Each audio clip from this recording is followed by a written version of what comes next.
The average individual could not come up with $500 for an emergency expense. 65% could not come up with $500 for an emergency expense. Then you have Social Security, which is our system here in the US. It's not my guess, it's not conjecture, just mathematically that will be bankrupt in 2034.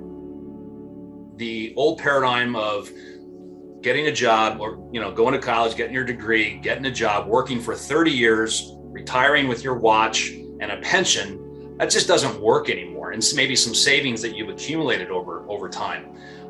We talk about the financial world, it's the three-legged stool. It's the company pension, it's the government pension, in our case, Social Security, and then it's personal savings.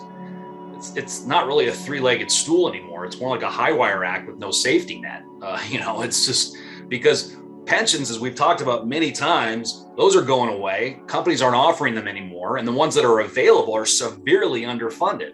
And these promises that these companies or governments or school or unions or what have you that promise their people, it's in writing, it's guaranteed, they're being challenged in court and they're winning. Or I should say the people that have worked hard are losing in these court cases, and they're seeing their pension benefits cut significantly. Then you have Social Security, which is our system here in the US. It's not my guess, it's not conjecture, just mathematically that will be bankrupt in 2034. That's 11 years. And now the third leg of the stool, which is supposed to be a leg, it's personal savings. The average individual could not come up with $500 for an emergency expense. 65% could not come up with $500 for an emergency expense.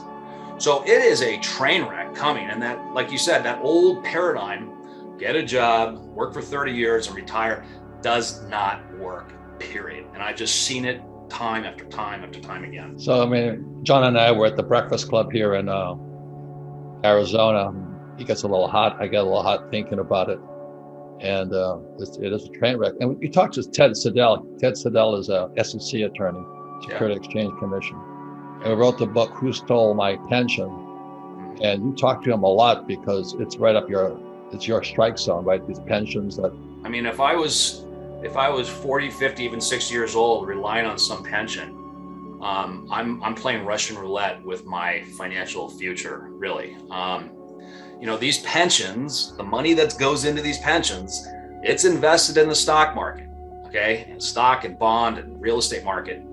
And a lot of that money is sitting in fixed income or bonds. And bonds, as we all know, earns next to nothing. A 30-year treasury is 3%, 2.5%, last I looked. So what these pensions have to do is they have to take extraordinary risk in other parts of their portfolio, hedge funds, private equity, and all of these exotic financial instruments, in order to get that higher rate of return to make up for the shortfall of their bond portfolio. And so we're seeing a lot of tumultuous activity in these pension plans. And the bottom line is they are just not funded properly. They don't have enough money to pay out their benefits. That's why we're seeing these benefits that were promised cut legally. And and you were talking to Ted, and you say it goes to the government, the people that manage the government employee pension plans, and they're in cahoots with the Wall Street guys. Mm-hmm. And so they say, so let's say I'm head of the teachers union, and then they turn that account over to, let's say, JP Morgan or something. Yeah. You were telling me when we're sitting having breakfast, they start collecting money for future things that haven't even been done yet. Something like that. What was that you explained to me? Yeah, so I was talking to Ted, and he's the leading authority whistleblower in the pension system. And Ted's the guy, we wrote the book together, Who Stole My Pension? Yeah. This is a warning for you. If you have a person who's counting on a big time pension, Ted Siddell's book, Who Stole My Pension, we wrote together. But John took it further with Ted. I could not recommend, if you are reliant on a pension or know somebody who is, I would get your hands on that book as soon as possible. So Ted and I spent quite a bit of time on the phone talking about this stuff, and he goes in and takes deep dives on these pension plans, and he can see firsthand.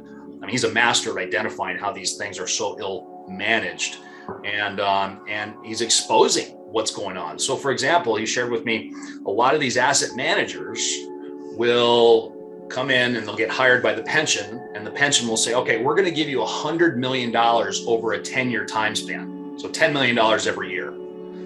But the money manager is charging a fee on that full $100 million, even though they're not managing that. It was just mind-boggling. Those are some of the things that are going on that a lot of people don't understand. The other problem with pensions that I saw firsthand is the pension boards.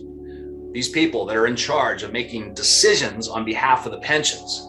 And these people don't know anything about investing. They may have donated a refrigerator to the local, organization or the church or what have you. Or, I did a lot of pension consulting in Hawaii, and a lot of these people don't have a clue. They're all good people, but they don't have a clue on investing. And so I would be in there to give my update on the portion of the pension that I'm managing.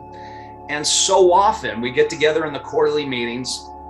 It's at some nice golf resort, and they look at me and they say, okay, John, it's your turn. You've got 2 minutes because we've got a tea time at 12 o'clock. They don't want to hear any of this stuff. They don't care. It's just like, it's a debacle.